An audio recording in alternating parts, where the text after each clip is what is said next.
What happens when Hollywood's most respected legend meets daytime television's most controversial host? What you're about to witness is a masterclass in how not to interview a cinema icon. This is the story of how Drew Barrymore managed to do what decades of difficult directors, demanding producers, and Hollywood politics never could: make Clint Eastwood walk away. Make sure to subscribe and drop a comment below because this interview went from awkward to explosive in record time. The stage was set perfectly that Tuesday morning.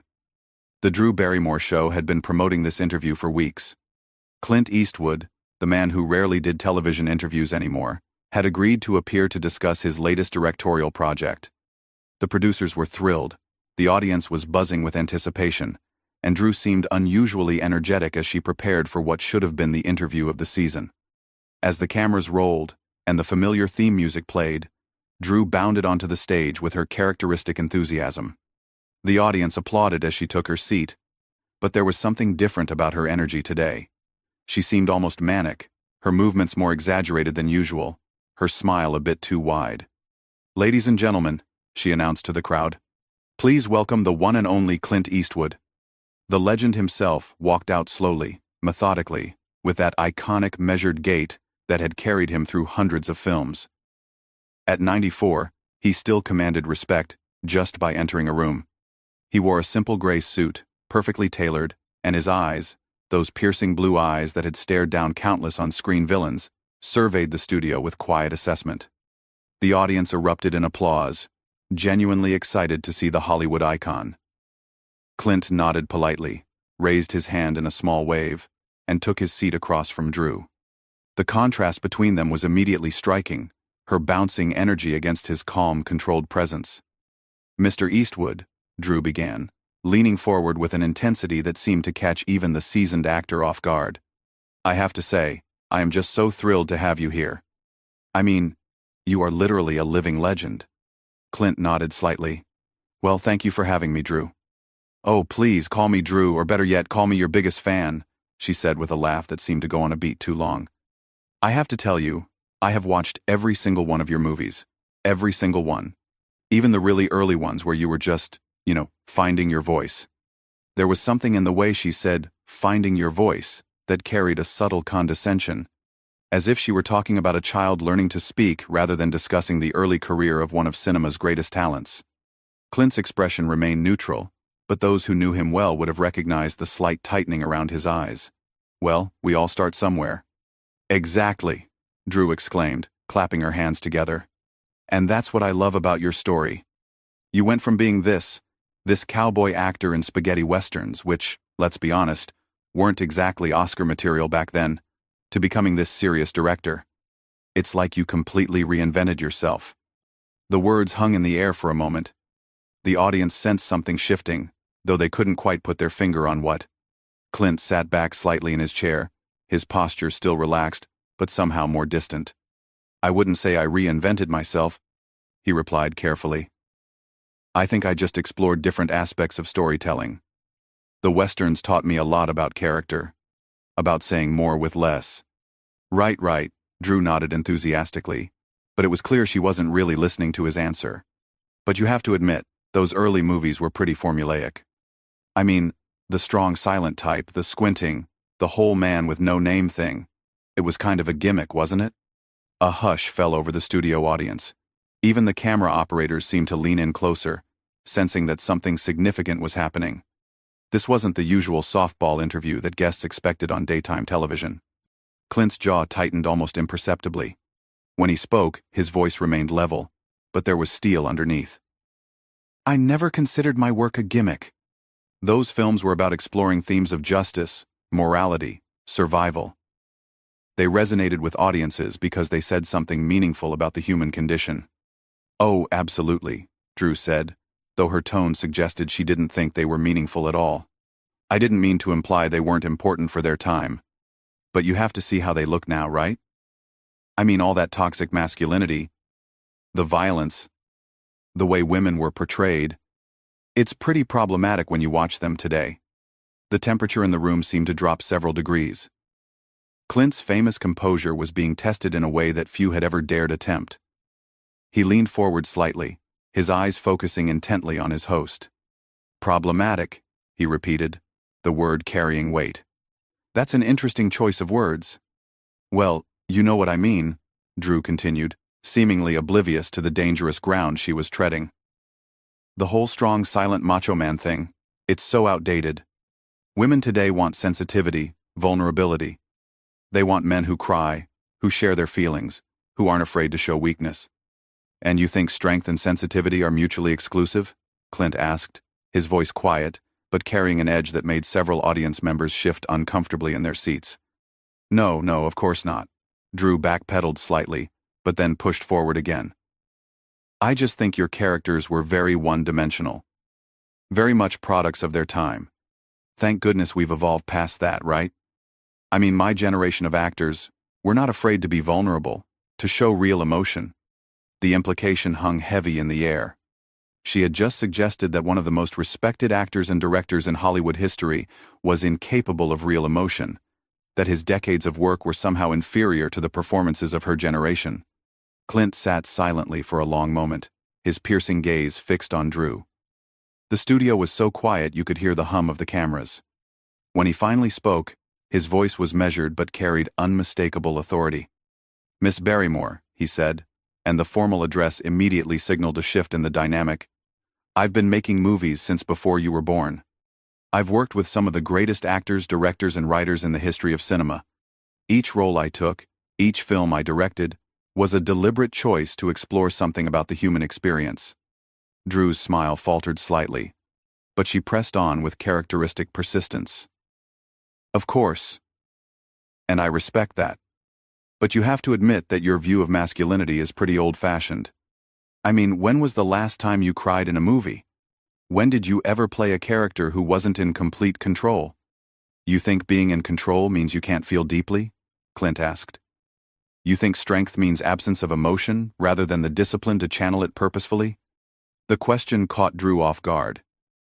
She had expected him to defend his machismo or dismiss her critique, not turn the conversation back on her assumptions about what strength meant. I just think audiences today want to see more range," she stammered, but then regained her footing. "I mean, look at the movies that are winning Oscars now. They're about real people dealing with real problems, not cowboys shooting up saloons. And you think the themes of justice, redemption, and moral courage that those cowboys explored aren't real problems?" Clint's voice remained calm, but there was something building underneath. The interview was spiraling into territory that no one in the studio had anticipated. What had started as a routine promotional appearance was becoming something much more significant, a clash between two very different philosophies about acting, storytelling, and what it meant to be authentic in front of a camera. Drew seemed to realize she had pushed into dangerous waters, but instead of pulling back, she decided to double down. "Look, I'm not trying to attack your work.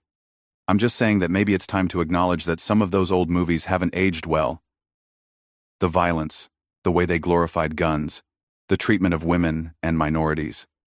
We can appreciate them as historical artifacts, while also recognizing their limitations." Historical artifacts. She had just referred to the work of one of cinema's greatest living legends as historical artifacts, as if he were already dead and buried, his contributions relegated to museum pieces. The silence that followed was deafening. Clint's expression had not changed, but something fundamental had shifted in his posture. He was no longer simply being interviewed, he was being dismissed, patronized by someone young enough to be his granddaughter. When he finally spoke, his words were quiet but carried the weight of decades of experience, and earned respect. "Miss Barrymore, I think we may have different definitions of what makes art timeless versus what makes it trendy." The word trendy landed like a perfectly aimed shot. Drew's eyes flashed, and for the first time since the interview began, she looked genuinely rattled. She had been so focused on deconstructing his legacy that she hadn't expected him to question hers. "Trendy?" she repeated, her voice rising slightly. "I don't think wanting movies to reflect modern values is trendy. I think it's evolution." "Evolution," Clint said slowly, as if tasting the word. "That's another interesting choice. You seem to assume that newer automatically means better." The studio audience was completely captivated now. This wasn't the feel-good morning television they had expected. This was a philosophical battle being fought in real time between two generations of Hollywood. Drew leaned back in her chair, crossing her arms defensively. Well, don't you think we should be progressing? Don't you think we should be learning from the mistakes of the past? I absolutely believe in learning from the past, Clint replied. The question is whether you understand what those lessons actually are. Okay, enlighten me, Drew said, her tone becoming more confrontational. What lessons should I be learning from movies where the solution to every problem is violence? Where women exist only to be rescued or to provide romantic interest? Where diversity meant having one token character who usually died first? Several audience members gasped audibly. The producers in the control room were frantically debating whether to cut to commercial, but the interview was too compelling to interrupt. Clint's eyes narrowed slightly. You're describing movies you haven't understood, not movies I made. Oh, come on, Drew scoffed. The Man with No Name trilogy? Dirty Harry? These were vigilante fantasies for men who felt emasculated by changing social norms. Is that what you think? Clint asked. That those films were about men feeling emasculated? What else could they be about? Drew shot back. A lone wolf who doesn't need anyone, who solves problems with violence, who never shows vulnerability. It's textbook toxic masculinity. Clint was quiet for a long moment, studying her face. When he spoke, his voice carried a patience that somehow made his words more cutting than if he had shouted. Miss Barrymore, let me ask you something. Have you ever been in a situation where you had to make a choice between doing what was easy and doing what was right, knowing that the right choice would cost you everything? The question caught Drew completely off guard. Everyone has moral dilemmas. Have you ever had to stand alone against a system that was corrupt, knowing that no one else would help you, that speaking up would destroy your career, your relationships, your safety? Drew shifted uncomfortably. That's not really the point I was making.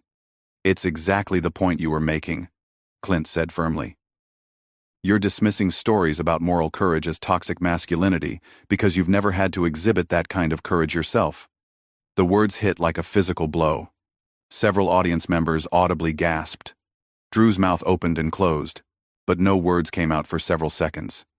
That's not fair, she finally managed. You don't know anything about my life, about what I've been through. You're right, Clint acknowledged. I don't. But I know something about the characters you're criticizing. The Man with No Name wasn't a vigilante fantasy. He was a man who saw injustice and couldn't walk away, even when walking away would have been safer. Dirty Harry wasn't about glorifying violence. It was about a man trying to protect innocent people in a system that had become too bureaucratic to function. But the methods, Drew protested. The violence, the revenge. Sometimes good people are forced to make terrible choices, Clint said quietly. Sometimes the system fails so completely that individuals have to step up, knowing they'll be destroyed for it. These aren't fantasies about power. They're tragedies about the cost of doing what's right. Drew was struggling now, clearly out of her depth in a conversation that had moved far beyond celebrity gossip and promotional soundbites. Okay, but what about the women in these movies? She asked, trying to regain control of the narrative. They're always helpless victims waiting to be saved. Are they? Clint asked.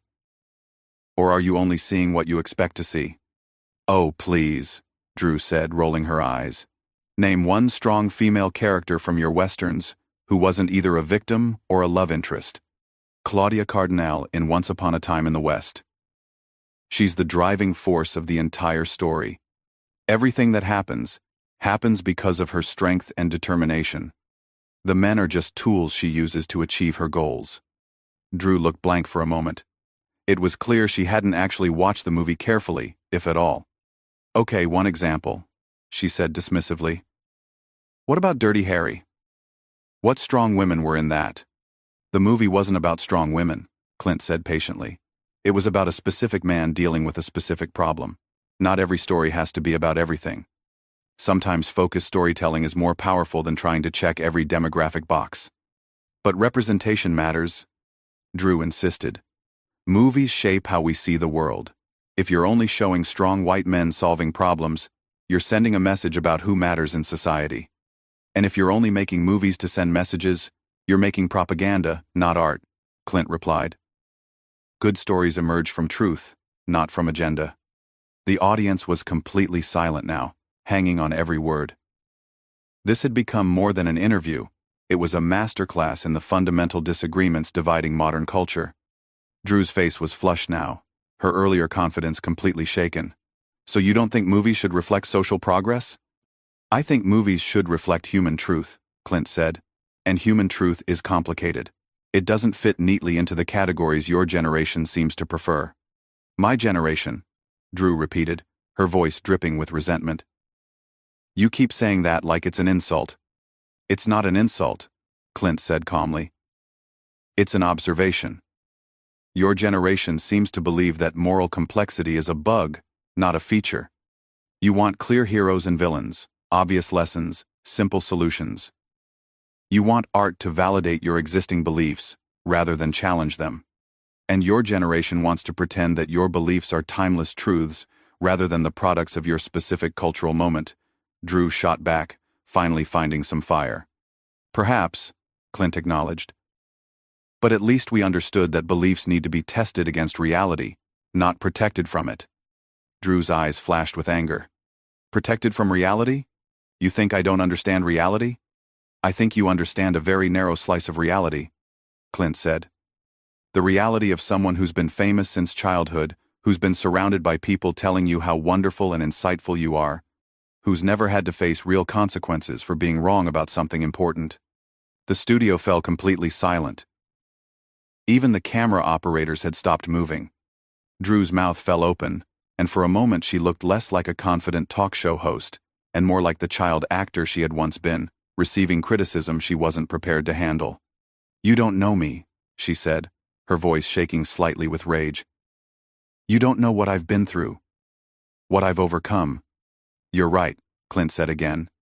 I don't know your personal struggles. But I know something about the difference between surviving hardship and learning from it. Surviving makes you stronger. Learning makes you wiser. You've clearly survived a lot. But wisdom requires humility, and humility requires acknowledging when you might be wrong. Drew was trembling now, whether from anger or something deeper wasn't clear. So I'm not wise because I disagree with your outdated worldview? You're not wise because you're not actually disagreeing with my worldview, Clint said with devastating calm. You're disagreeing with a caricature you've created in your mind. You haven't engaged with the actual ideas or themes in the work you're criticizing. You're arguing with shadows. The words hung in the air like smoke from a gunfight. Drew stared at him, her breathing shallow, her composure completely shattered. The confident, bouncy persona that had carried her through thousands of interviews had been stripped away, revealing something raw and wounded underneath. For the first time since the interview began, Drew seemed genuinely at a loss for words. But instead of taking a moment to collect herself, instead of acknowledging that maybe she had pushed too far, she did what people do when they're cornered and desperate. She lashed out. You know what? She said, her voice rising to a pitch that made several audience members wince. This is exactly what I'm talking about. This condescending, patriarchal attitude, where you think you can lecture me about wisdom and humility. You think because you're older, and you're a man that your perspective is automatically more valid than mine. Clint's expression didn't change, but something shifted in the air around him. The patience that had characterized his responses up to this point was wearing thin. Miss Barrymore, he said quietly, I haven't mentioned your age or your gender. I've addressed your arguments. If you can't distinguish between criticism of your ideas and attacks on your identity, that tells me something important about how you process disagreement. Oh, spare me the psychology lesson, Drew snapped. I know exactly what this island. This is an old white man who can't handle being challenged by a woman. This is what toxic masculinity looks like when it's being polite about it. The audience was completely stunned. Several people looked around nervously, as if expecting someone to intervene. The producers in the control room were paralyzed, watching one of the most respected figures in entertainment being attacked on their own show. Clint sat back in his chair, his hands resting calmly on the armrests. When he spoke, his voice was so quiet that the microphones had to strain to pick it up. Miss Barrymore, I came here today to talk about storytelling, about the craft of making movies that might mean something to people long after we're gone. Instead, I find myself being lectured about my own work by someone who admits she finds it problematic, who seems to have watched my films only to catalog their supposed failures. I never said I didn't appreciate your work, Drew protested, but her voice lacked conviction. No, Clint agreed. You said you watched every single one of my movies. But appreciation and understanding are different things. You've clearly watched them, but you haven't seen them. That's ridiculous, Drew said, but she was floundering now. Of course I understand your movies. They're not exactly subtle. Subtlety, Clint repeated, and there was something almost amused in his tone. You think good storytelling should be obvious? I think good storytelling should be accessible, Drew shot back. It should speak to everyone, not just to people who think like you. And yet here we are, Clint said, his voice gaining an edge that made everyone in the studio lean forward. You're telling me that stories about moral courage? About standing up for what's right even when it costs you everything?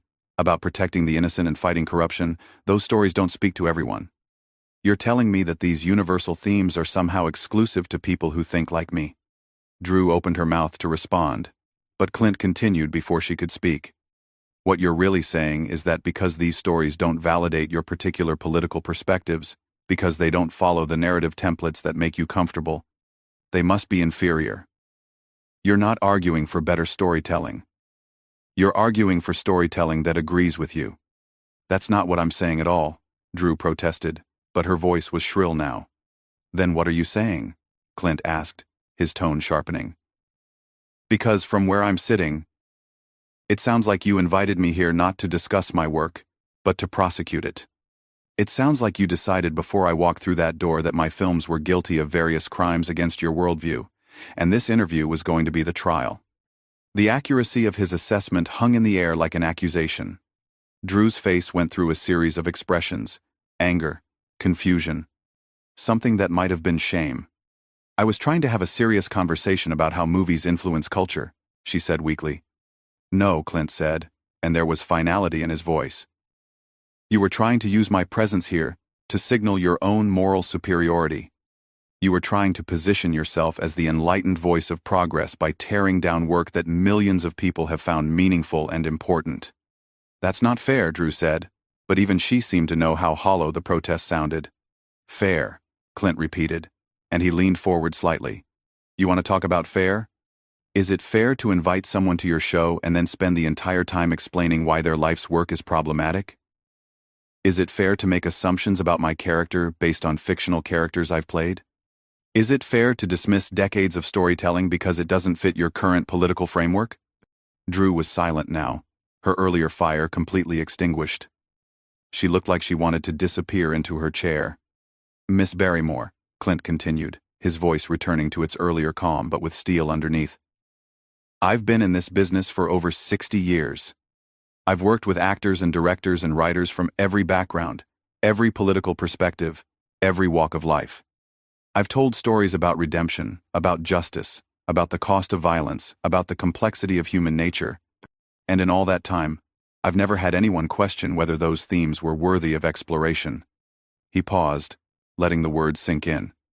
But here you are, suggesting that because I didn't include enough diversity checkboxes, because I didn't make my characters cry enough, because I didn't explicitly validate every contemporary social cause, somehow my work is less valuable. You're applying today's political litmus test to art that was never meant to serve your political purposes. I wasn't trying to apply political tests, Drew said quietly. I was just trying to point out that some things haven't aged well. Everything ages, Clint said. That's not the question.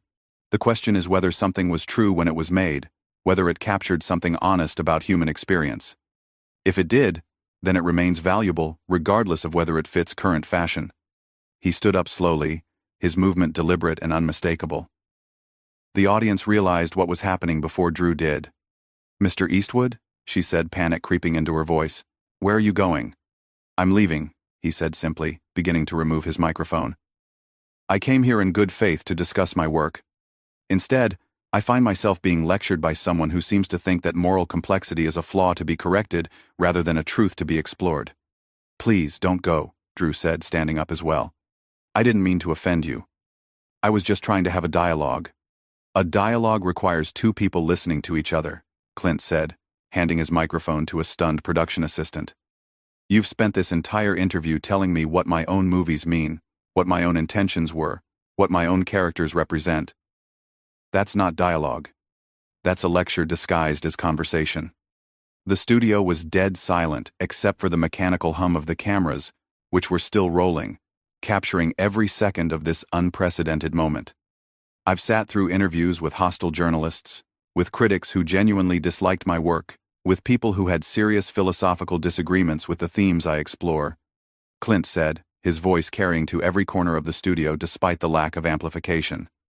But I've never sat through an interview with someone who was so determined to misunderstand what they were criticizing. Drew's face had gone pale.